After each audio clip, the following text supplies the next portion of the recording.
नमस्कार दोस्तों, मैं मंचुन सब कुछ लर्न पे आपका स्वागत करता हूं। आज हिंदी व्याकरण में कक्षा 9 के लिए 4 टॉपिक लेके आया हूं। कारक, काल, क्रिया और समास। इस वीडियो में आप कारक, काल, क्रिया और समास के बारे में पूरी जानकारी सीखेंगे। कारक, काल, क्रिया और समास के बारे में पूरी जानने के लिए आपको इस वीडियो को शुरू से लेकर अंत तक देखना होगा। एक रिक्वेस्ट था, अगर अभी तक आपने मेरे चैनल को सब्सक्राइब नहीं किया है तो सब्सक्राइब करें और बेल आइकन को भी प्रेस करें। चलिए शुरू करते हैं।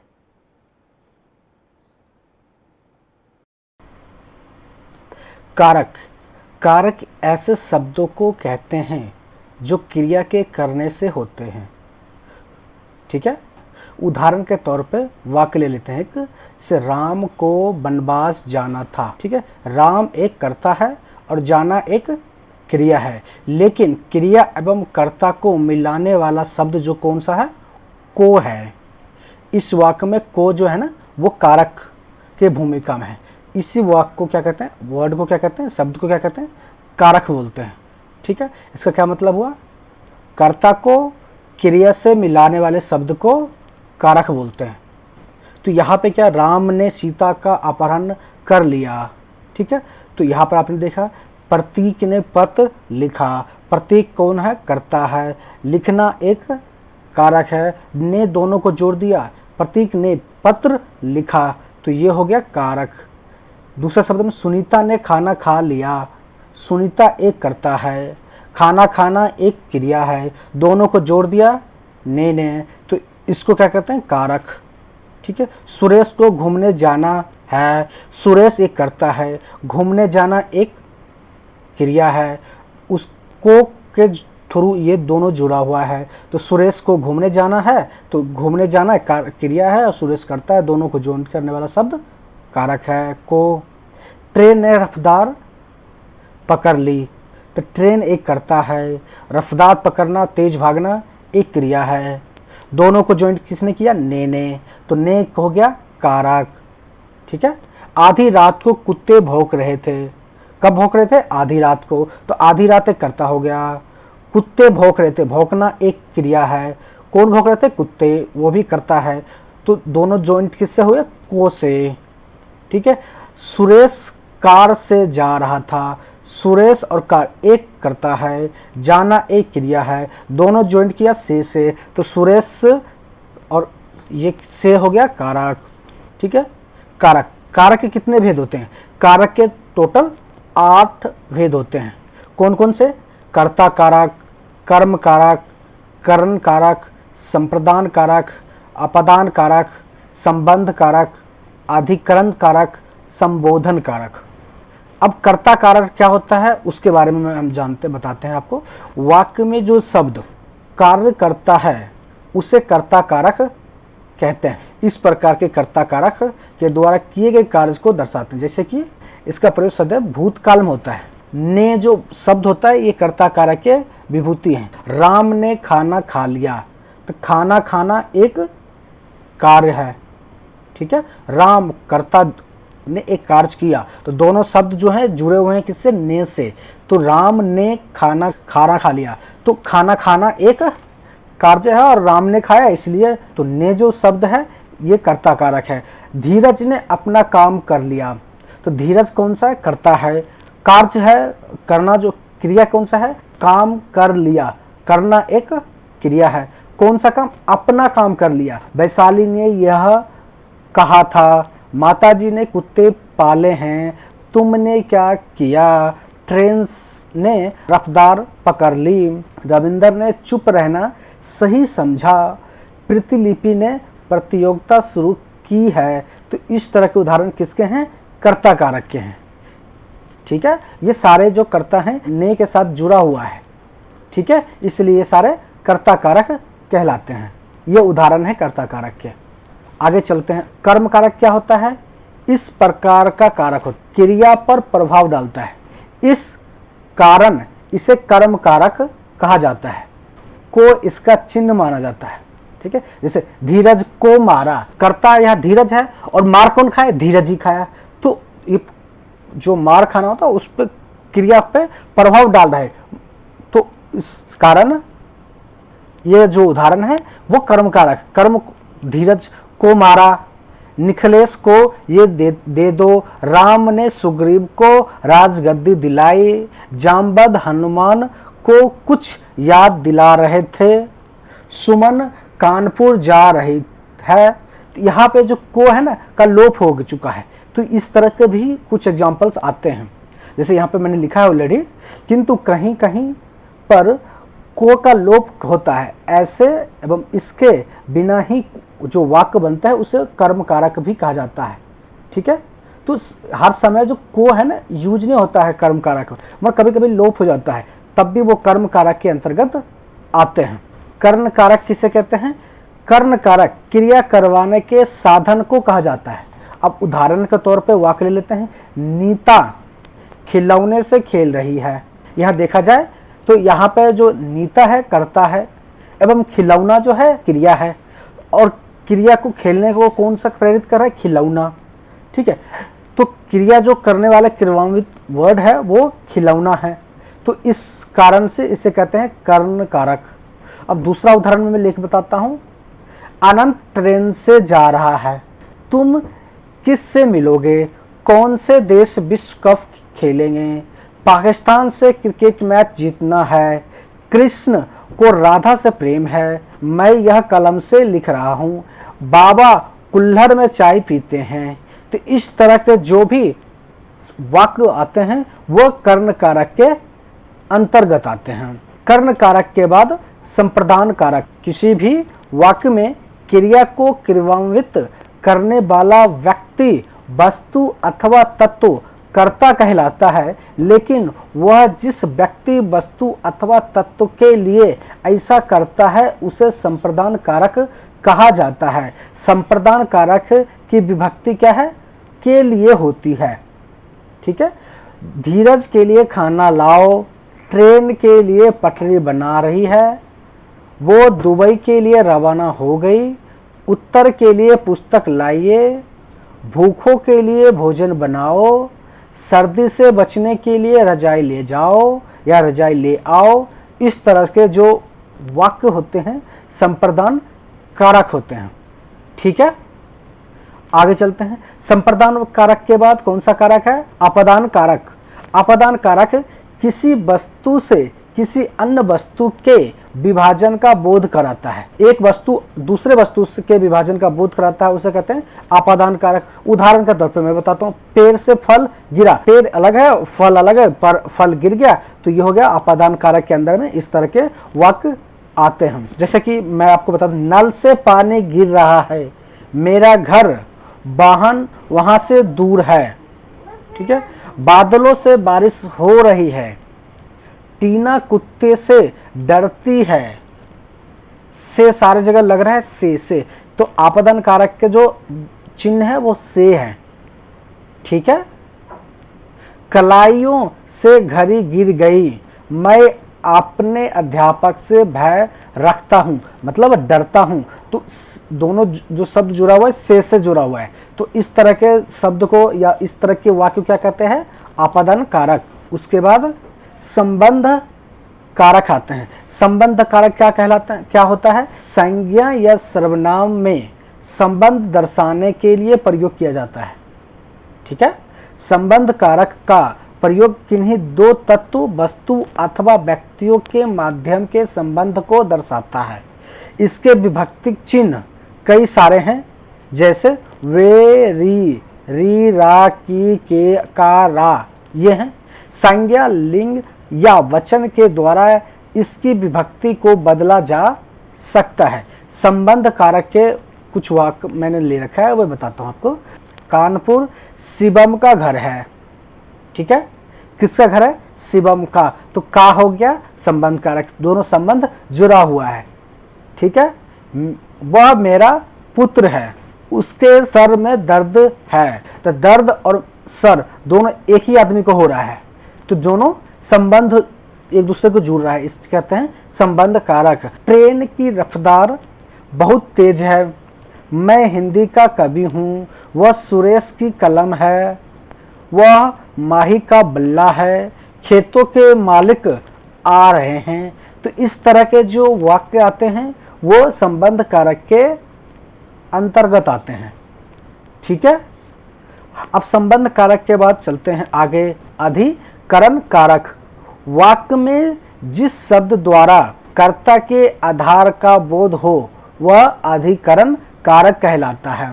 उदाहरण के तौर पर वाक्य में मैं घर में रहता हूँ, मैं एक कर्ता है, रहना क्रिया है एवं घर में, ठीक है, कर्ता का आधार है।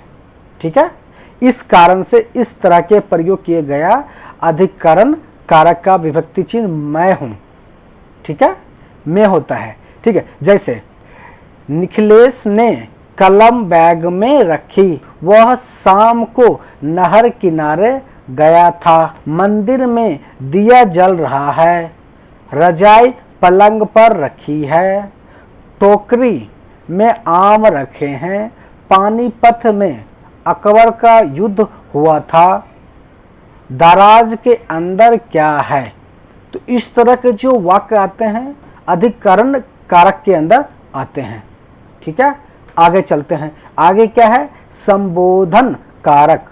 संबोधन कारक का प्रयोग किसी को संबोधित करने के लिए किया जाता है। यह अक्सर चेतावनी देने, पुकारने, ध्यान हटाने के लिए प्रयोग किया जाता है। इसकी विभक्ति चिन्ह क्या है? एक्सप्लेनेशन साइन होता है की मात्रा माना जाता है। जैसे कि हे किसानों लड़ो अपने हक के लिए, अरे सुनो, पुकारते हैं ना, अरे सुनो यहाँ चले आओ, श्रीमती जी अखबार दीजिए। ध्यान हटाने के लिए क्या, या उसको ऑर्डर दिया आपने, पुकारा या मांगा। ठीक है, चेतावनी भी दिया। तो इस तरह से आप संबोधन कारक के अंतर्गत ही आते हैं सारे। सुनिए भैया 2 कप चाय दे दो, माता जी आप वहाँ सो जाइए, आजी आप कहाँ रहेंगे अब, अरे धीरज पढ़ना शुरू करो। इस तरह के जो वाक्य आते हैं संबोधन कारक के अंदर थे। ये कारक के लास्ट भाग थे। काल किसे कहते हैं? जिस रूप से क्रिया के होने के समय का बोध हो उसे काल कहते हैं। काल मतलब समय भी होता है। काल के 3 भेद होते हैं, भूतकाल, वर्तमान काल और भविष्य काल। इसको अंग्रेजी में क्या कहते हैं? भूतकाल को पास्ट टेंस, वर्तमान काल को प्रेजेंट टेंस और भविष्य को फ्यूचर टेंस। अब हम चलेंगे भूतकाल को लेके, फिर वर्तमान काल के कितने भेद होते हैं और उसके क्या डिटेल है उसके भी सेम उसी प्रकार भविष्य काल के बारे में मैं पूरी जानकारी आपको दूंगा। आप हमारे साथ बने रहिए। ठीक है, चलिए शुरू करते हैं। भूतकाल किसे कहते हैं? पहले भूतकाल से शुरू करते हैं। क्रिया के जिस रूप से यह पता चले कि काम बीते हुए समय में पूरा हुआ है उसे क्या कहते हैं? भूतकाल। मतलब आपको यह पता चल जाए कि काम हो चुका है, अभी आप प्रेजेंट में हैं और काम हो गया है, ये आपको अनुभव हो या पता चले किसी काम के बारे में, इसका मतलब ये हुआ वो काम भूतकाल में हुआ है। ठीक है, जैसे लड़का आया था, ये मैंने पीछे वाली बात कह रहे हैं, मतलब आया हुआ बहुत टाइम हो चुका है। वो खा चुका था, मैंने गया, 2 दिन पहले जोर की वर्षा हुई थी, नेताजी का प्रचार रथ बड़ी भीड़ के साथ जा रहा था। ये सारे स्टोरी कह रहे हैं। स्टोरी जितने भी आप स्टोरी बनाते हैं, स्टोरी कहते हैं किसी को, वो हर समय भूतकाल में होता है। ठीक है, अब चलते हैं भूतकाल के वर्गीकरण के बारे में। भूतकाल के कितने भेद होते हैं? देखिए, भूतकाल के 6 भेद होते हैं हिंदी में। ठीक है, कौन कौन से? सामान्य भूतकाल, आसन्न भूतकाल, पूर्ण भूतकाल, अपूर्ण भूतकाल, संदिग्ध भूतकाल और हेतुमत भूतकाल। ठीक है, ये सारे भूतकाल के भेद हैं। ठीक है, अब चलिए भूतकाल में जो सबसे पहला भेद है सामान्य भूतकाल किसे कहते हैं, अब उसके बारे में जान लेते हैं। जिससे भूतकाल की क्रिया के विशेष समय का ज्ञान हो उसे सामान्य भूतकाल कहते हैं। ठीक है, अब दूसरों शब्द में कहें, क्रिया के जिस रूप से काम के सामान्य रूप से बीते समय में पूरा होने का बोध हो उसे सामान्य भूतकाल कहते हैं। जैसे मोहन आया, सीता गई, श्री राम ने रावण को मारा। इस वाले जो वाक्य हैं इसमें क्रिया के क्या है? बीते हुए समय की पूरी हो रही है, मतलब बीते हुए समय में पूरी हो गई, अतः यह समान भूतकाल क्रिया है।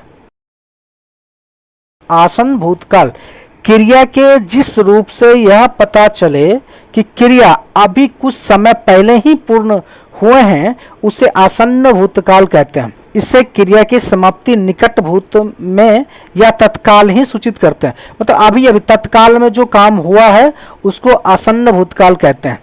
जैसे मैंने आम खाया है, मैं अभी सोकर उठी हूँ, मैं अभी सो के उठी हूँ, मतलब अभी जस्ट 2-3 मिनट पहले की बात है। इस तरह से जो काम हुआ है तो तत्काल वाली बात है, वो आसन्न भूतकाल के अंतर्गत आते हैं। अध्यापिका पढ़ाकर आई है, बहुत कम टाइम पहले हुआ है, तो इसलिए ये सारे जो क्रियाएं हैं आसन्न भूतकाल के अंदर आते हैं। पूर्ण भूतकाल, पूर्ण भूतकाल किसे कहते हैं? क्रिया के उस रूप को पूर्ण भूत कहते हैं जिससे क्रिया की समाप्ति के समय का स्पष्ट बोध होता है कि क्रिया को समाप्त हुए काफी समय बीता है। क्रिया के जिस रूप से यह ज्ञात हो कि कार्य पहले ही पूरा हो चुका है, उसे पूर्ण भूतकाल कहते हैं। जैसे कि उसने श्याम को मारा था, अंग्रेजों ने भारत पर राज किया था, महादेवी वर्मा ने संस्करण लिखे थे, तो ये सारे काम जो है ना बहुत पहले हो चुका है, तो इस तरह के क्या कहते हैं? पूर्ण भूतकाल। आगे चलते हैं। पूर्ण भूतकाल के बाद है अपूर्ण भूतकाल। जिस क्रिया से यह ज्ञात हो कि भूतकाल में कार्य संपन्न नहीं हुआ था, अभी चल रहा था, उसे अपूर्ण भूतकाल कहते हैं। काम चल रहा है मगर काम पूरा नहीं हुआ है और वो अभी रनिंग है, तो उस भूतकाल क्रिया को क्या कहते हैं? अपूर्ण भूतकाल। जैसे कि सुरेश गीत गा रहा था, मतलब क्रिया खत्म नहीं हुई, गाना कंटिन्यू चल ही रहा है, तो इसे कहते हैं अपूर्ण भूतकाल। रीता सो रही थी, ठीक है। नेक्स्ट टॉपिक है संदिग्ध भूतकाल। संदिग्ध भूतकाल किसे कहते हैं? भूतकाल की जिस क्रिया से कार्य होने में अनिश्चितता अथवा संदेह प्रकट हो, उसे संदिग्ध भूतकाल कहते हैं। इस नाम से ही पता चल जाता है, संदिग्ध मतलब संदेह रखने, ठीक है। इसमें यह संदेह बना रहता है कि भूतकाल में कार्य पूरा हुआ या नहीं। जैसे तू गया होगा, बस छूट गई होगी, दुकानें बंद हो चुकी होगी, तो इसमें सारे में संदेह हैं, पूरा परफेक्ट नहीं है कि हो चुका है या नहीं हुआ है, ठीक है। अगर हो चुका होता तो पूर्ण में चला जाता, अगर नहीं हुआ है तो अपूर्ण भूतकाल में चला जाता, मगर जिसमें संदेह बना हुआ है वो न पूर्ण में जाएगा न अपूर्ण में जाएगा, ये संदिग्ध भूतकाल में जाएगा। नेक्स्ट है हेतु हेतु मदभूत। ये किसे कहते हैं? यदि भूतकाल में एक क्रिया के होने या ना होने पर दूसरी क्रिया का होना या ना होना निर्भर करता है, तो उसे हेतु हेतु मद भूतकाल क्रिया कहते हैं। हेतु का अर्थ क्या होता है? कारण। जहां भूतकाल में किसी कार्य के ना हो सकने का वर्णन कारण के साथ 2 वाक्य में दिया गया हो, वह हेतु हेतु मद भूतकाल होता है। इससे यह पता चलता है कि क्रिया भूतकाल में होने वाली थी पर किसी कारणवश ना हो सका। जैसे कि यदि तुमने परिश्रम किया होता तो पास हो जाते। तुमने अगर परिश्रम पीछे अगर परिश्रम किया होता तो आगे वाला जो काम होता वो पास, मतलब रिजल्ट जो है वो अच्छा होता। यदि वर्षा होती तो फसल अच्छी होती। इसका मतलब वर्षा पे निर्भर है फसल, जिसमें एक दूसरे पर निर्भर किया जाता है, उसे कहते हैं हेतु हेतु मद भूतकाल, ठीक है। ये भूतकाल का लास्ट टॉपिक था। अब चलते हैं वर्तमान काल पे। क्रिया के जिस रूप से वर्तमान में चल रहे समय का बोध होता है, उसे वर्तमान काल कहते हैं। जैसे पिताजी समाचार सुन रहे हैं, पुजारी पूजा करा रहा है, प्रियंका स्कूल जाती है, तो ये सारे वर्तमान में चल रही हैं, इसलिए इसे वर्तमान काल कहते हैं, ठीक है। वर्तमान काल के कितने भेद होते हैं इसका वर्गीकरण देख लेते हैं। वर्तमान काल का भी 6 भेद होते हैं। सामान्य वर्तमान काल, तत्कालीन वर्तमान काल, अपूर्ण वर्तमान काल, पूर्ण वर्तमान काल, संदिग्ध वर्तमान काल और संभव वर्तमान काल। नेक्स्ट चलते हैं समान वर्तमान काल। क्रिया का वह रूप जिससे क्रिया का वर्तमान काल में होना पाया जाए सामान्य वर्तमान काल कहलाता है। दूसरे शब्द में कहे तो जिस क्रिया वर्तमान में समान रूप से होती है वह सामान्य वर्तमान काल की क्रियाएं कहलाती है। क्रिया के जिस रूप में समानता यह प्रकट हो कि कार्य का समय वर्तमान में है, ना कार्य के अपूर्ण होने का संकेत मिले, ना संदेह हो, वह सामान्य वर्तमान काल होता है। जैसे बच्चा खिलौने से खेलता है, खेलना प्रस्तुत समय में है किंतु ना तो वह अपूर्ण है ना ही अनिश्चित है, अतः यह सामान्य वर्तमान काल में है। नेक्स्ट है अपूर्ण वर्तमान काल। क्रिया के जिस रूप से यह बोध हो कि वर्तमान काल में कार्य अभी पूर्ण नहीं हुआ है, वह चल रहा है, उसे अपूर्ण वर्तमान काल कहते हैं। मोहन विद्यालय जा रहा है, ना मोहन अभी विद्यालय पहुंचा है ना ही घर पे है, वो रास्ते में है, वो कंटिन्यूस विद्यालय जा रहा है, इसलिए ये काम पूरा नहीं हुआ है, ये अपूर्ण हुआ है। तो पूर्ण हो जाएगा तब तो पूर्ण कार्य में चल जाएगा, ये अभी तक पूरा नहीं हुआ है इसलिए ये हो जाएगा अपूर्ण वर्तमान काल। वर्षा हो रही है, अनुराग लिख रहा है, तो इस तरह के जो कार्य बीच में कंटिन्यूस चलते हैं, काम पूरा नहीं होता, उसे अपूर्ण कार्य वर्तमान काल कहते हैं। नेक्स्ट है पूर्ण वर्तमान काल। इससे वर्तमान काल में कार्य की पूर्ण सिद्धि का बोध होता है, उसे पूर्ण वर्तमान काल कहते हैं। वह आया है, पूर्ण रूप से आ गया है। लड़के ने पुस्तक पढ़ी है, वह चला गया है, उसने भोजन कर लिया है, मैं तो सुबह ही नहा चुका हूँ, घड़ा पानी से भर गया है। तो ये सारे कार्य पूरा हो गया है, सिद्ध हो चुका है, पूर्ण रूप से हो चुका है, तो इस सारे कार्य को पूर्ण वर्तमान काल कहते हैं। नेक्स्ट टॉपिक क्या है? नेक्स्ट है संदिग्ध वर्तमान काल। जिससे क्रिया के होने में संदेह प्रकट हो पर उसकी वर्तमान काल में संदेह ना हो, उसे संदिग्ध वर्तमान काल कहते हैं।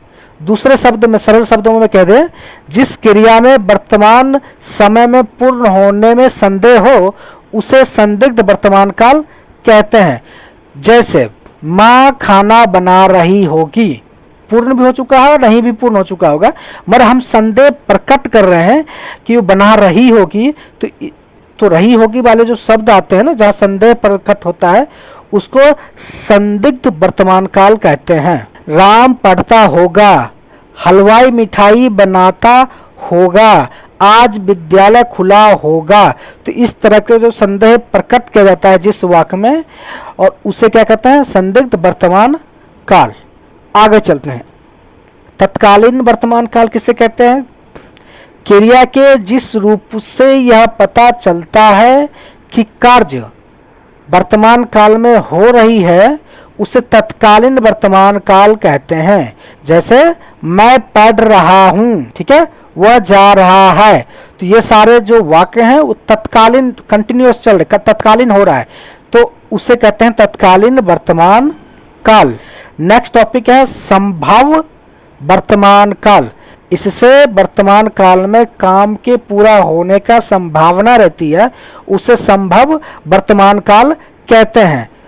संभव का अर्थ होता है संभावित या जिसके होने की संभावना हो, ठीक है।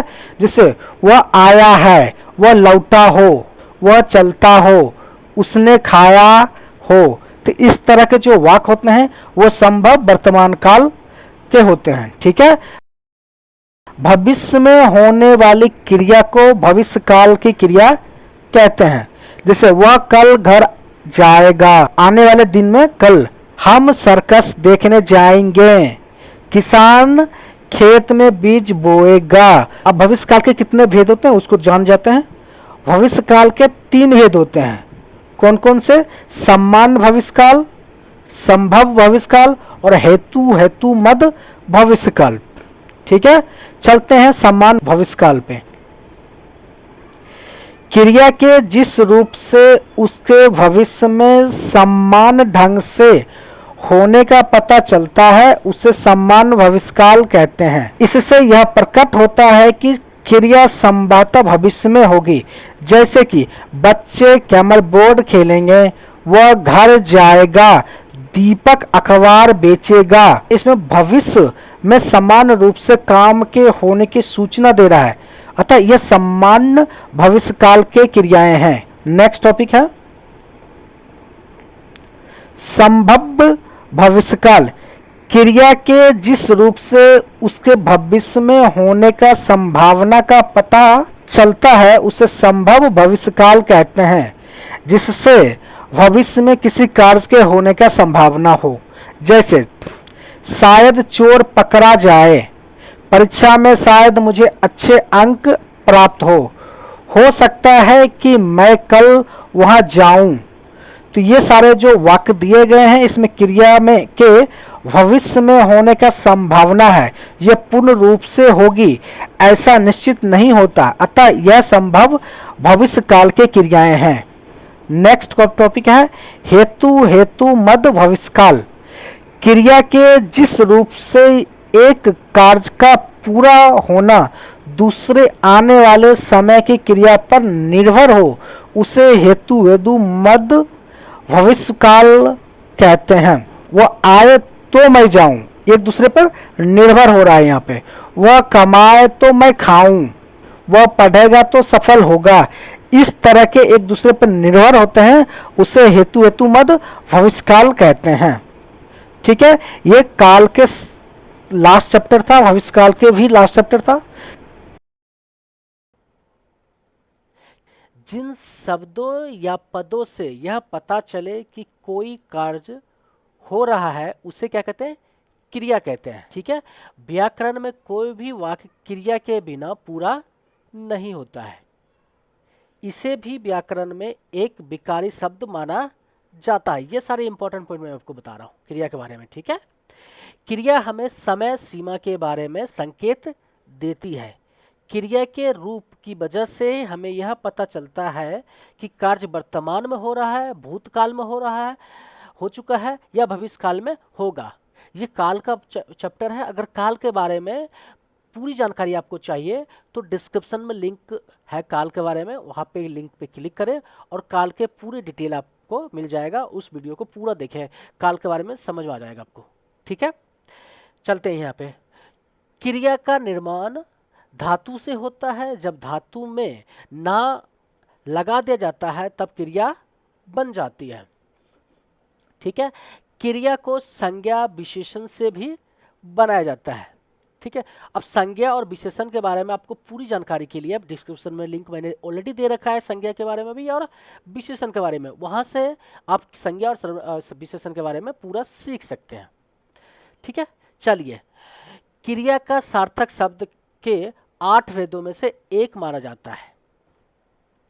खाना, नाचना, खेलना, पढ़ना, मारना, पीटना, जाना, सोना, लिखना, जागना, रहना, गणना, दौड़ना, ये सारे क्या है? क्रिया है। क्रिया का निर्माण धातु से होता है। ठीक है, जब धातु में ना लगा दिया जाता है तब क्रिया बन जाती है।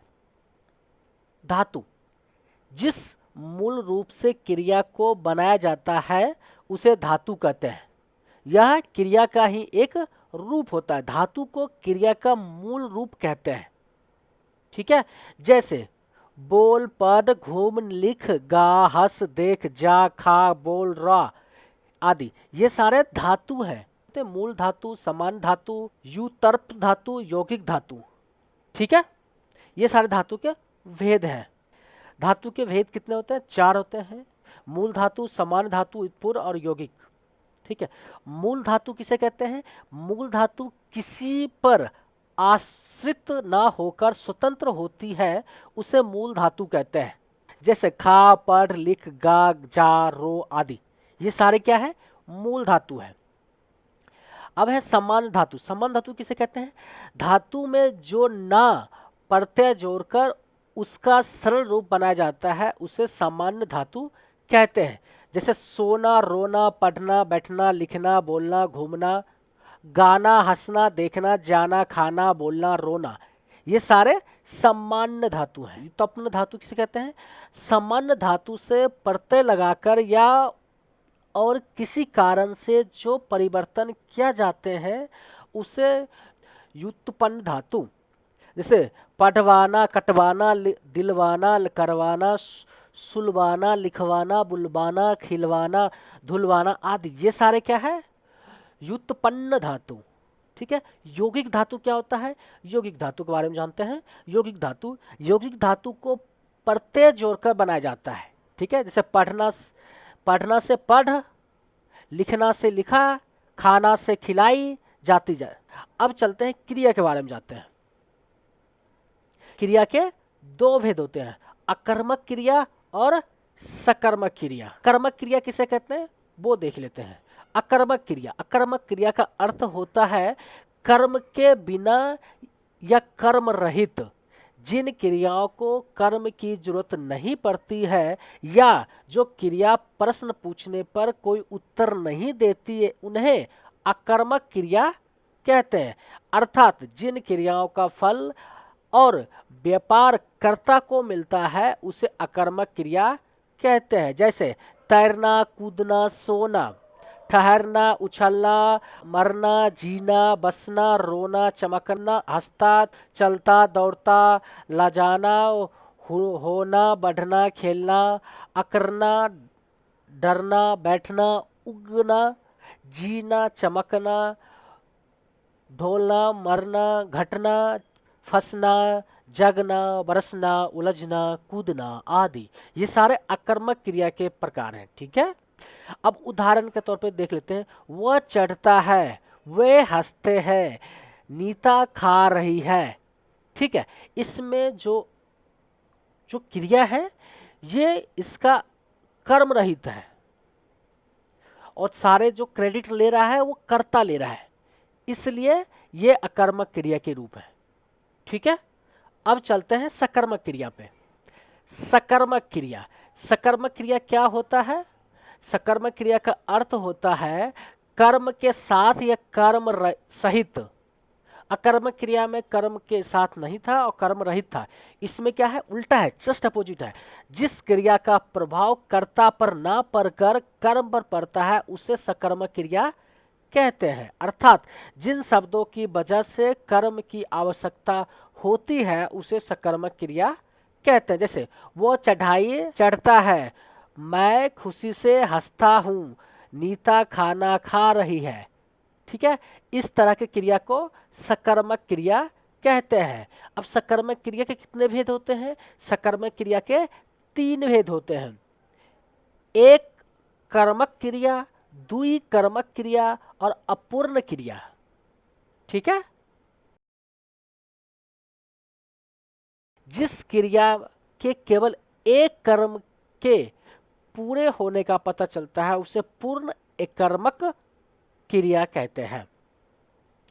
जैसे वह रोटी खाता है, श्याम टीवी देख रहा है, नौकर झाड़ू लगा रही है। इसमें एक ही क्रिया हो रहा है ना, इसलिए एकर्मक क्रिया होता है। यह है पूर्ण द्विकर्मक क्रिया। ठीक है। द्विकर्मक क्रिया का अर्थ होता है 2 कर्म वाला या 2 कर्म सहित जिस क्रिया का साथ 2 कर्मों के पूर्ण होने का पता चलता है उसे द्विकर्मक क्रिया कहते हैं। इसमें पहला कर्म प्राणीवाचक होता है और दूसरा कर्म निर्जीव होता है, उसे द्विकर्मक क्रिया कहते हैं। जैसे सोहन ने गुरुजी को प्रणाम किया, इसमें सोहन जो है प्राणीवाचक है, दूसरा क्रिया कर्म जो है निर्जीव तरह होता है। ठीक है। नर्स रोगी को दवा पिलाती है, श्याम अपने भाई के साथ टीवी देख रहा है, नौकर फिनाइल से पोछा लगा रहा है। इस तरह के जो क्रिया होते हैं उसे द्विकर्मक क्रिया कहते हैं। जब क्रिया के होते हुए तथा क्रिया और कर्म के रहते हुए भी अकर्मक और सकर्मक क्रिया स्पष्ट अर्थ न दे, वह पर अपूर्ण क्रिया होता है। ठीक है। इसके अर्थों को पूरा करने के लिए जिन शब्दों का प्रयोग किया जाता है उसे पूरक कहते हैं। महात्मा गांधी राष्ट्रपिता थे, इनमें राष्ट्रपिता लिखने से अस्पष्टता आ गई है। तुम हो, तुम बुद्धिमान हो, मैं अगले वर्ष बन जाऊंगा, मैं अगले वर्ष अध्यापक बन जाऊंगा। तो पहले में कोई स्पष्ट नहीं हो रहा है, तो दूसरे में एक शब्द लगाया गया है, उससे स्पष्ट हो रहा है पूरा वाक्य। तो इस तरह के वाक्य शब्द को क्या कहते हैं? पूरक शब्द कहते हैं। अपूर्ण क्रिया के दो भेद होते हैं, अपूर्ण अकर्मक क्रिया और अपूर्ण सकर्मक क्रिया। ठीक है, अब आगे चलते हैं, अपूर्ण क्रिया पे देख लेते हैं पहले। हाँ, अपूर्ण अकर्मक क्रिया किसे कहते हैं? कभी कभी कुछ अकर्मक क्रिया केवल कर्ता से स्पष्ट नहीं होती है, उन्हें पूरा करने के लिए उनके साथ संज्ञा और विशेषण पूरक की जगह पर लगाने पड़ते हैं, उसे अपूर्ण अकर्मक क्रिया कहते हैं। जैसे वो बीमार रहा। अपूर्ण सकर्मक क्रिया, कभी कभी कुछ सकर्मक क्रिया का अर्थ कर्ता और कर्म के होते हुए भी स्पष्ट नहीं होता है, इसमें भी संज्ञा और विशेषण पूरक की जगह पर लगाने पड़ते हैं, उसे अपूर्ण सकर्मक क्रिया कहते हैं। आपने उसे महान बनाया। ठीक है, इस तरह के जो शब्द होते हैं वो अपूर्ण सकर्मक क्रिया के होते हैं। संरचना या प्रयोग के आधार पर क्रिया के भेद। ठीक है, अब क्रिया के कितने भेद होते हैं? पहले मैंने बताया था दो क्रिया के होते हैं, सकर्मक क्रिया, अकर्मक क्रिया। अब संरचना और प्रयोग के आधार पर क्रिया के 11 भेद होते हैं। सामान्य क्रिया, संयुक्त क्रिया, नाम धातु क्रिया, प्रेरक क्रिया, पूर्णकालीन क्रिया, तत्कालीन क्रिया, कृदंत क्रिया, यौगिक क्रिया, सहायक क्रिया, सजातीय क्रिया और विधि क्रिया। अब सामान्य क्रिया पे चलते हैं। सामान्य क्रिया किसे कहते हैं? जिस क्रिया के रूप से काल विशेष का पता ना हो और उसके पीछे ना लगा हो, उसे सामान्य क्रिया कहते हैं। अर्थात जब वाक्य में एक क्रिया का पता चले उसे सामान्य क्रिया कहते हैं। जैसे रोना, धोना, खाना, पीना, नाचना, कूदना, पढ़ना, नहाना, चलना, ये सारे सामान्य क्रिया के पार्ट हैं। संयुक्त क्रिया, जो क्रियाएं दो या दो से अधिक धातु से मिलकर बनी होती है उसे संयुक्त क्रिया कहते हैं। अर्थात जो क्रियाएं दो या दो से अधिक क्रियाओं के योग से बनी होती हैं उन्हें संयुक्त क्रिया कहते हैं। जैसे मैंने खाना खा लिया, तुम घर चले जाओ, इसमें दो क्रिया, खाना और खा लिया, दोनों अलग अलग क्रिया।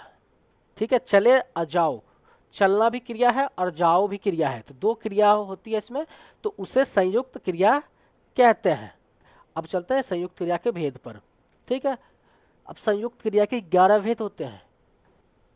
आरंभ बोधक संयुक्त क्रिया, समाप्ति बोधक संयुक्त क्रिया, अवकाश बोधक संयुक्त क्रिया, अनुमति बोधक संयुक्त क्रिया, नित्यत्व बोधक संयुक्त क्रिया, आवश्यकता बोधक संयुक्त क्रिया, निश्चय बोधक संयुक्त क्रिया, इच्छा बोधक संयुक्त क्रिया, अभ्यास बोधक संयुक्त क्रिया, शक्ति बोधक संयुक्त क्रिया, पूर्णरुक्त संयुक्त क्रिया। जिन संयुक्त क्रिया से हमें पता चले कि क्रिया आरंभ होने वाली है उसे आरंभ बोधक संयुक्त क्रिया कहते हैं। वह नाचने लगी, बरसात होने लगी, राम खेलने लगा। ठीक है, इस तरह के। ठीक है, आगे क्या है? समाप्ति बोधक संयुक्त क्रिया, जिन संयुक्त क्रिया से मुख्य क्रिया के समापन का पता चले उसे समाप्ति बोधक संयुक्त क्रिया कहते हैं। वह सो चुका है, राम खा चुका है, वह लड़ चुका है, इस तरह के जो वाक्य होते हैं वो समाप्ति बोधक संयुक्त क्रिया के अंतर्गत आते हैं। आगे चलते हैं। तीसरा है अवकाश बोधक संयुक्त क्रिया, जिन संयुक्त क्रियाओं से किसी क्रिया का विनष्पन कराने के लिए अवकाश का बोध कराया जाए उसे अवकाश बोधक संयुक्त क्रिया कहते हैं। जैसे कि वह बहुत मुश्किल से सोने पाया है, जाने ना पाया। चौथा है अनुमति बोधक संयुक्त क्रिया, जिन संयुक्त क्रिया से किसी क्रिया को करने की अनुमति दिए जाने का पता चले उसे अनुमति बोधक संयुक्त क्रिया कहते हैं। जैसे मुझे सोने दो, मुझे कहने दो, इस तरह के जो वाक्य होते हैं वो अनुमति बोधक संयुक्त क्रिया के अंतर्गत आते हैं। ठीक है। पांचवा क्या है? नित्याबोधक संयुक्त क्रिया। जिन संयुक्त क्रिया से किसी क्रिया की नित्यता का या उसके खत्म न होने का पता चले उसे नित्याबोधक संयुक्त क्रिया कहते हैं। जैसे नदी बह रही है, पेड़ बढ़ता गया, इस तरह के जो शब्द होते हैं वो नित्याबोधक संयुक्त क्रिया के अंतर्गत आते हैं। ठीक है, आगे चलते हैं। छठा क्या है? आवश्यकता बोधक संयुक्त क्रिया। जिन संयुक्त क्रियाओं से किसी क्रियाओं की आवश्यकता या कर्तव्य पता चले उसे आवश्यकता बोधक संयुक्त क्रिया कहते हैं। जैसे मुझे यह काम करना पड़ता है, मुझे यह काम करना चाहिए। सातवां क्या है? निश्चय बोधक संयुक्त क्रिया। जिन संयुक्त क्रिया से मुख्य क्रिया के व्यापार की निश्चितता का पता चले उसे निश्चय बोधक संयुक्त क्रिया कहते हैं। वो बीच में ही बोल उठा, मैं मार बैठूंगा, इस तरह के जो वाक्य होते हैं वो निश्चय बोधक संयुक्त क्रिया के अंतर्गत आते हैं। आठवां है इच्छा बोधक संयुक्त क्रिया। जिन संयुक्त क्रियाओं से क्रिया के करने की इच्छा का पता चले उसे इच्छा बोधक संयुक्त क्रिया कहते हैं। जैसे वह घर आना चाहता है, मैं खाना चाहता हूं। ठीक है, आगे चलते हैं।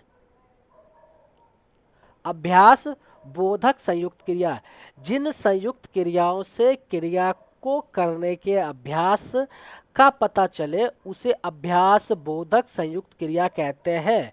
जब सामान्य भूतकाल की क्रियाओं में करना क्रिया लगा दी जाती है तब अभ्यास बोधक संयुक्त क्रिया बनती है। जैसे वो पढ़ा करता है, तुम लिखा करते हो, मैं खेला करता हूँ। इस तरह के जो शब्द होते हैं उसे अभ्यास बोधक संयुक्त क्रिया कहते हैं। 10वां क्या है? शक्ति बोधक संयुक्त क्रिया।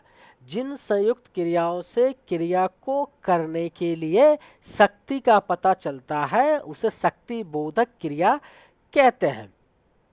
जैसे मैं लिख सकता हूँ, मैं पढ़ सकता हूँ, इस तरह के शब्द से शक्ति का बोध होता है, इसलिए ये सारे शब्द शक्ति बोधक संयुक्त क्रिया के अंतर्गत आते हैं। पुनरुक्त संयुक्त क्रिया।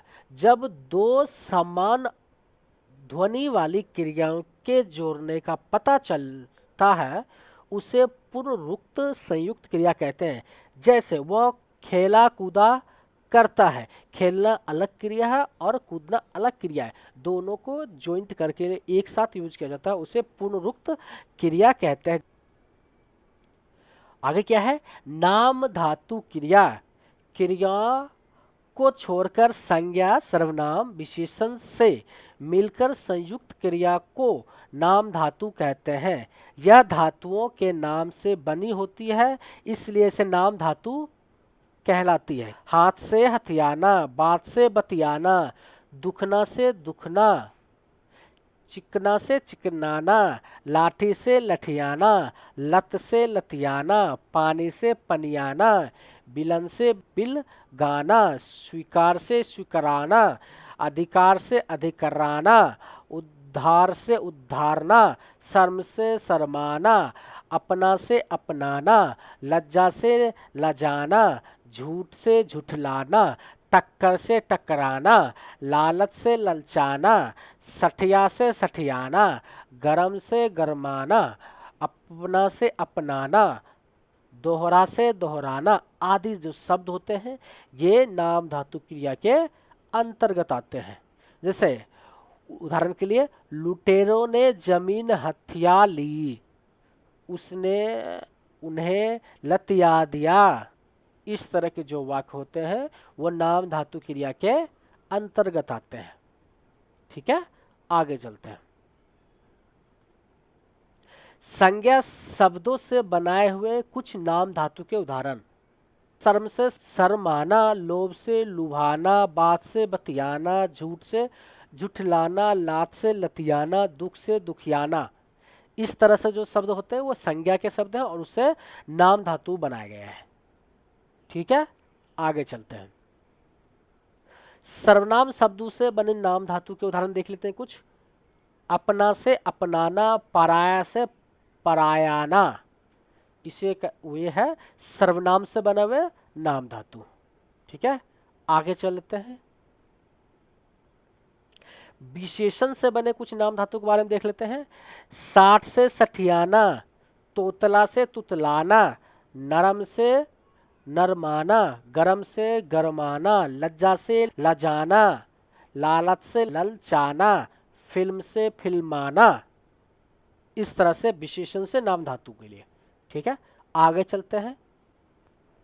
अनुकरणवाची, थप थप, थपथपाना, थर थर, थरथराना, कप कप, कपकपाना, टन टन, टनटनाना, बर वर, बरवराना, खट खट, खटखटाना आदि शब्द।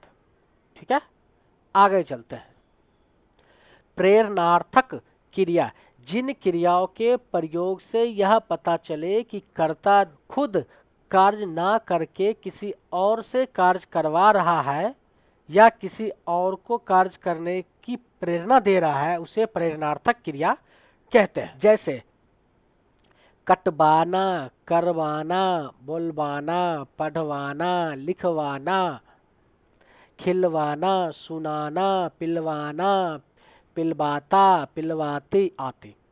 ठीक है, उदाहरण के लिए देख लेते हैं। मालिक नौकर से कार साफ करवाता है, अध्यापक बच्चे से पाठ पढ़वाता है, मैंने राधा से पत्र लिखवाया, उसने हमें खाना खिलवाया आदि। इस तरह के जो शब्द होते हैं प्रेरणार्थक क्रिया के अंतर्गत आते हैं। प्रेरणार्थक क्रिया के प्रेरक देख लेते हैं। ठीक है, दो प्रेरक होते हैं, प्रेरक कर्ता, प्रेरित कर्ता। ठीक है, प्रेरक कर्ता में देख लेते हैं, जो किसी और को प्रेरणा प्रदान करता है या प्रेरणा देता है उसे प्रेरक कर्ता कहते हैं, जैसे मालिक और अध्यापक। ठीक है, प्रेरित करता है, जो किसी और से प्रेरणा लेता है उसे प्रेरित कर्ता कहते हैं, जैसे नौकर और छात्र। प्रेरणार्थक क्रिया के रूप में प्रथम प्रेरणार्थक क्रिया, प्रथम प्रेरणार्थक क्रिया में कर्ता प्रेरक बनकर प्रेरणा देता है, उसे प्रथम प्रेरणार्थक क्रिया कहते हैं। ये सभी क्रियाएं सकर्मक होती है, जैसे माँ परिवार के लिए भोजन बनाती है, जोकर सर्कस में खेल दिखाता है। ठीक है, द्वितीय प्रेरणार्थक क्रिया, द्वितीय प्रेरणार्थक क्रिया में कर्ता खुद दूसरे को काम करने की प्रेरणा देता है, उसे द्वितीय प्रेरणार्थक क्रिया कहते हैं। जैसे माँ पुत्री से भोजन बनाती है, जोकर सर्कस में हाथी से कर्तव्य करवाता है, तो ये द्वितीय प्रेरणार्थक क्रिया होता है। प्रेरणार्थक क्रिया बनाने के कुछ नियम इस प्रकार हैं। मूल दो अक्षर वाले धातु में जब आना या बाना जोड़ दिया जाता है, पढ़ से पढ़ाना, पढ़वाना, चल से चलाना और चलवाना, ये है नियम है। ठीक है, इस तरह से आप बना सकते हैं। ठीक है, प्रेरणार्थक क्रिया दो अक्षर वाली धातु में जब ए या ओ जोड़ दिया जाता है तब दीर्घ स्वर को ह्रस्व स्वर बना दिया जाते हैं। जैसे जीत से जिताना, जितवाना, लेट से लिटाना, लिटवाना। इस तरह से तीन अक्षर वाले धातु में जब आना और वाना जोड़ दिया जाता है तब भी बनता है। जैसे समझ से समझाना, समझाना और समझवाना, बदल से बदलाना और बदलवाना, इस तरह से। ठीक है, कुछ धातु में आवश्यकता अनुसार प्रत्यय लगाए जाते हैं, जैसे जी से जिलाना, जिलबाना।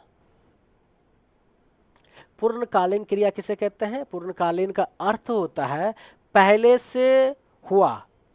जब कर्ता एक कार्य को समाप्त करके तुरंत दूसरे कार्य में लग जाता है, तब जो क्रिया पहले ही समाप्त हो जाती है उसे पूर्णकालीन क्रिया कहते हैं। पूर्णकालीन क्रिया को धातु में कर या करके लगाकर बनाया जाता है।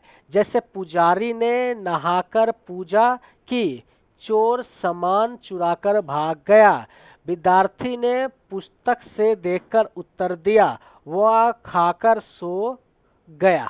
इस तरह के जो शब्द होते हैं वो पूर्णकालीन क्रिया के अंतर्गत आते हैं। ठीक है, आगे चलते हैं। आगे क्या है? तत्कालीन क्रिया। तत्कालीन क्रिया के बारे में बात कर लेते हैं। तत्कालीन क्रिया, यह क्रिया ही पूर्णकालीन क्रिया की तरह मुख्य क्रिया से पहले खत्म होती है, लेकिन इसमें और मुख्य क्रिया में समय का अंतर ना होकर कर्म का अंतर होता है, उसे तत्कालीन क्रिया कहते हैं। ठीक है, जैसे वह आते ही सो गया, शेर देखते ही वह बेहोश हो गया। इस तरह के जो शब्द होते हैं वो तत्कालीन क्रिया के अंतर्गत आते हैं। आगे चलते हैं। कृदंत क्रिया क्या होता है? कृदंत क्रिया, कृदंत प्रत्यय को जोड़कर जो क्रिया बनाई जाती है उसे कृदंत क्रिया कहते हैं। अर्थात जब किसी क्रिया में प्रत्यय जोड़कर उसका एक नया क्रिया रूप बनाया जाता है उसे कृदंत क्रिया कहते हैं। जैसे चलता, भागता, दौड़ता, हंसता आदि, इस तरह के कृदंत क्रिया होता है।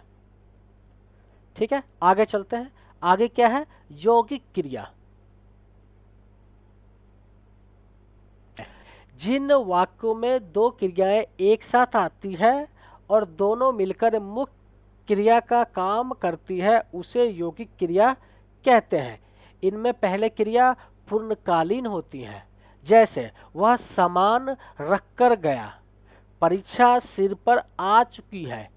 इस तरह के क्रिया को यौगिक क्रियाएं कहती है। ठीक है, आगे चलते हैं। आगे क्या है? सहायक क्रिया किसे कहते हैं? जो क्रिया मुख्य क्रिया की सहायता करती है उन्हें सहायक क्रिया कहते हैं। मुख्य क्रिया के अर्थ को स्पष्ट करने और अर्थ को पूरा करने के लिए सहायक क्रिया की जरूरत पड़ती है। कभी एक तो कभी एक से ज़्यादा क्रिया सहायक क्रिया के रूप में आती है, लेकिन इनमें हेरफेर करने से क्रिया का काल परिवर्तन हो जाता है। जैसे वह आता है, तुम सोए हुए हो, इस तरह से सहायक क्रिया होते हैं। सजातीय क्रिया किसे कहते हैं? जब कुछ अकर्मक और सकर्मक क्रियाओं के साथ उनके धातु की बनी भाववाचक संज्ञा के प्रयोग को ही सजातीय क्रिया कहते हैं। अच्छा खेल खेल रहे हो, वह अच्छी लिखाई लिख रहा है। इस तरह के जो क्रियाएं होती है उसे सजातीय क्रिया कहते हैं। आगे चलते हैं। आगे कौन सी क्रिया है? विधि क्रिया। विधि क्रिया क्रिया के लास्ट भागों में से एक है। विधि क्रिया कहते किसको है? जिस क्रिया से किसी भी प्रकार की आज्ञा का पता चले उसे विधि क्रिया कहते हैं। जैसे घर जाओ, ठहर जाओ, इस तरह के। चलिए, समास क्या होता है पहले उसके बारे में जान लेते हैं। संक्षिप्तीकरण को कहते हैं समास। ठीक है, किसी भी दो या दो से अधिक शब्दों को जोड़कर उसको एक शब्द बनाया जाता है, उसको क्या कहते हैं? समास। संक्षिप्तीकरण को समास कहते हैं। दूसरे शब्द में समास संक्षेपण करने की एक प्रक्रिया है। दो या दो से अधिक शब्दों का परस्पर संबंध बनाने वाले शब्द अथवा कारक चिन्ह का लोप होने पर उन दोनों अथवा दो से अधिक शब्दों के मेल से बने एक स्वतंत्र शब्द को समास कहते हैं। उदाहरण के लिए दया का सागर का सामाजिक शब्द बनता है दया सागर। यहाँ पे आप देख सकते हैं दया और सागर दो अलग अलग शब्द हैं, दोनों को मिलाकर एक स्वतंत्र शब्द बनाया गया है दया सागर। ठीक है, इसमें जो कारक का है उसका लोप हो गया है और एक स्वतंत्र शब्द बना है दया सागर। इस प्रक्रिया को ही समास कहते हैं। अब नीचे दिए गए इस उदाहरण में दया और समास, ये मैंने बता दिया आपको, और समास उसके बाद है समास। अभी उदाहरण बहुत देखेंगे, तो अब समास के बारे में पहले जान लिए पूरा डिटेल। अब उसके भेद कितने होते हैं वो मैं देख लेता हूँ, फिर हर भेद में मैं बताऊंगा समास कैसे बनते हैं, ठीक है, एग्जाम्पल के साथ। समास के 6 भेद होते हैं: द्वंद्व समास, द्विगु समास, तत्पुरुष समास, कर्मधारय समास, अव्यवहारिक समास और बहुब्रीहि समास, ठीक है। द्वंद्व समास, जिस समास में पूर्व पद और उत्तर पद दोनों ही प्रधान हो, अर्थात अर्थ की दृष्टि से दोनों का स्वतंत्र अस्तित्व हो और उनके मध्य संयोजक शब्द का लोप हो, तो उसे द्वंद्व समास कहते हैं। इसको दूसरे भाषा में आप क्या कह सकते हैं कि जो दोनों शब्द होकर दोनों महत्वपूर्ण शब्द हो, दोनों में से दोनों का एक अलग दृष्टि से अर्थ निकलता हो, तो उसे को जोड़ के एक नया शब्द बनाते हैं, तो उसको कहते हैं द्वंद्व समास, ठीक है। जैसे कि माता और पिता, ये 2 शब्द हैं, माता और पिता, ठीक है, 2 शब्द है, दोनों शब्द इम्पॉर्टेंट है, दोनों शब्द का अर्थ जो है दृष्टि से दोनों स्वतंत्र शब्द अलग अलग हैं, मगर दोनों का और से जुड़े हुए हैं, तो इसको एक समास में कन्वर्ट करना है माता और पिता को, तो माता पिता हो जाता है इसका, ठीक है। राम और कृष्ण, राम कृष्ण। भाई और बहन, भाई बहन। पाप और पुण्य, पाप और पुण्य को पाप पुण्य हो गया। सुख और दुख को सुख दुख कह सकते हैं। तो इस तरह के जो भी समास होता है द्वंद्व समास, ठीक है। आगे चलते हैं द्विगु समास पे। जिस समास में पूर्व पद संख्यावाचक हो उसे द्विगु समास कहते हैं। जैसे नवरात्र, ठीक है, 9 रातों के समूह को क्या कहते हैं? नवरात्र। इसमें जो पहला पूर्व पद है, सबसे पहला पद जो है वो संख्यावाचक है, 9 संख्यावाचक है। इसमें दूसरे एग्जाम्पल में है सप्तद्वीप, 7 द्वीपों के समूह को सप्तद्वीप कहते हैं, 7 संख्यावाचक है। त्रिभुवन, 3 भुवनों के समूह को त्रिभुवन कहते हैं, 3 जो है वो संख्यावाचक है।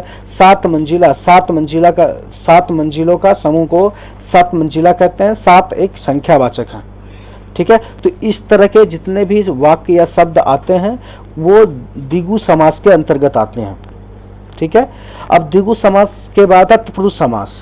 अब चलिए तत्पुरुष समास पे चलते हैं। तत्पुरुष समास, जिस समास में पूर्व पद गौण तथा उत्तर पद प्रधान हो, तत्पुरुष समास कहलाता है। जो पहला पद हो वो गौण होता है और जो दूसरा पद हो वो प्रधान होता है, उसे कहते हैं तत्पुरुष समास। दोनों पद के बीच प्रसंग का लोप होता है। प्रसंग लोप के आधार पर तत्पुरुष समास के 6 भेद होते हैं। कर्म तत्पुरुष, जिसमें को का लोप होता है, जैसे है मत को देने वाला को क्या कहते हैं? मत दाता। गिरह को काटने वाला को गिरहट। इस तरह के जो शब्द आते हैं, इस तरह के जो वाक्य होते हैं वो तत्पुरुष समास के अंतर्गत आते हैं, जिसमें को का लोप होता है, ठीक है। कर्म तत्पुरुष समास कहलाता है। जिसमें से का लोप होता है वो करण तत्पुरुष समास कहलाता है। जैसे तत्करण तत्पुरुष, जहाँ कर्ण कारक चिन्ह का लोप होता है। कर्ण कारक चिन्ह तो जानते ही हैं, से को कहते हैं कर्ण कारक चिन्ह, तो इसका लोप हो जाता है तो वो कर्ण तत्पुरुष समास कहलाता है। जैसे जन्म से उत्पन्न, जन्मजात। मुंह से मोंगा, मुंह मांगा। इस तरह का जो भी वाक्य या शब्द आता है उसे कर्ण तत्पुरुष समास कहते हैं। अब आता है संप्रदान तत्पुरुष समास, जिसमें संप्रदान कारक चिन्ह का लोप हो। के लिए जो होता है वो संप्रदान कारक चिन्ह होता है। जैसे कि यहाँ पे एग्जाम्पल में दे रखा है मैंने, हाथ के लिए करी, जिसको कहते हैं हाथ करी, तो हाथ करी को कह सकते हैं हाथ के लिए करी। के लिए लोप हो गया, हाथ करी हो गया। सत्याग्रह, सत्य के लिए आग्रह को सत्याग्रह कहते हैं। आगे चलते हैं। आगे चौथा क्या है? आपादान तत्पुरुष समास। अब इसमें आपादान कारक के जो चिन्ह होता है वो लोप होता है। इसमें आपादान कारक के जो चिन्ह होते हैं से होता है। तो धनहीन, धन से हीन को व्यक्ति को धनहीन बोलते हैं, ठीक है, इसमें से लोप हो गया। भय से भीत, भयभीत। तो इस तरह के जो शब्द होते हैं जिसमें से का लोप होता है उसमें आपादान तत्पुरुष समास के अंतर्गत आता है। 5वां क्या है? संबंध तत्पुरुष। संबंध तत्पुरुष किसे कहते हैं? संबंध कारक चिन्ह का लोप हो उसे संबंध तत्पुरुष समास कहते हैं। जैसे प्रेम का सागर, प्रेम सागर, इसमें का जो है तत्पुरुष संबंध कारक, तो इसमें का लोप हो जाता है तो जो बन जाता है प्रेम सागर, तो उसको कहते हैं संबंध तत्पुरुष समास, ठीक है। दिन की चर्या, दिनचर्या, दिन की चर्या को क्या कहते हैं? दिनचर्या। ठीक है, आगे चलते हैं। आगे क्या है? अधिकरण तत्पुरुष, जहां अधिकरण कारक का चिन्ह का लोप होता है, जैसे में, ठीक है, पर। तो नीति में निपुण, नीति निपुण, में का लोप हो गया। आत्मा पर विश्वास, आत्मविश्वास। तो इस तरह के जो भी शब्द आते हैं उसे तत्पुरुष समास के अंतर्गत आते हैं। और तत्पुरुष समास में कौन से भेद के अंतर्गत आते हैं? अधिकारक तत्पुरुष समास के अंतर्गत आते हैं। तत्पुरुष समास के बाद चलते हैं अगले समास पर। अगला समास कौन सा है? कर्म धारय समास। जिस समास में पूर्व पद विशेषण हो और उत्तर पद विशेष्य हो, कर्मधारय समास कहलाता है। और इनमें भी उत्तर पद जो प्रधान होता है। ठीक है, अब जैसे इसमें काली है जो मिर्च, उसे कहते हैं काली मिर्च। काली जो है वो विशेषण है और मिर्च जो मिर्च है विशेष्य है। तो इस दोनों को मिलाकर कहते हैं काली मिर्च। ठीक है, जो मिर्च है उत्तर, जो पद है उत्तर पद कौन सा है? मिर्च है, वो प्रधान है। ठीक है, काली विशेषण है तो इसे कहते हैं काली मिर्च। नीला है जो कमल, तो नील कमल। तो नीला, कमल जो है प्रधान शब्द है, उत्तर पद है, और नीला है विशेषण है। ठीक है, उत्तर पद विशेष है। जैसे है जो कमल, उसमें का कोई वही विशेषण नहीं निकलता है, इसका कोई मतलब नहीं निकलता, इसलिए इसको विशेष बोलते हैं। अगर आपको विशेषण और विशेष के बारे में पूरी जानकारी चाहिए तो हमने डिस्क्रिप्शन में ऑलरेडी विशेषण क्रिया विशेषण के लिंक डाल रखे हैं, वो वीडियो जरूर देखें, जिससे आपका विशेषण और क्रिया विशेषण और विशेष का पूरे जो भी डाउट है वो खत्म हो जाएगा आपको। ठीक है, चलिए आगे चलते हैं। पीताम्बर, पीत है जो अंबर, पीताम्बर। चंद्रमुखी, चंद्र के समान मुख वाले को चंद्रमुखी कहते हैं। सद्गुण, सद है जो गुण, सद्गुण। ठीक है, इस तरह के जो भी शब्द होते हैं कर्म धारय समास कहलाते हैं। दूसरी समास है जिस समास में पूर्व पद अव्यय हो, अव्यय भाव समास कहलाता है। ठीक है, यह वाक्य में क्रिया विशेषण का कार्य करता है। मैंने पहले बताया क्रिया विशेषण के लिए आपको देखना है वीडियो, तो क्रिया विशेषण का लिंक नीचे दिया हुआ है। ठीक है, जैसे यथा स्थान, स्थान के अनुसार। आजीवन, जीवन भर। प्रतिदिन, प्रत्येक दिन। यथा समय, समय के अनुसार। ठीक है, तो इस तरह के जो भी शब्द आते हैं अव्ययी भाव समास के अंतर्गत आते हैं।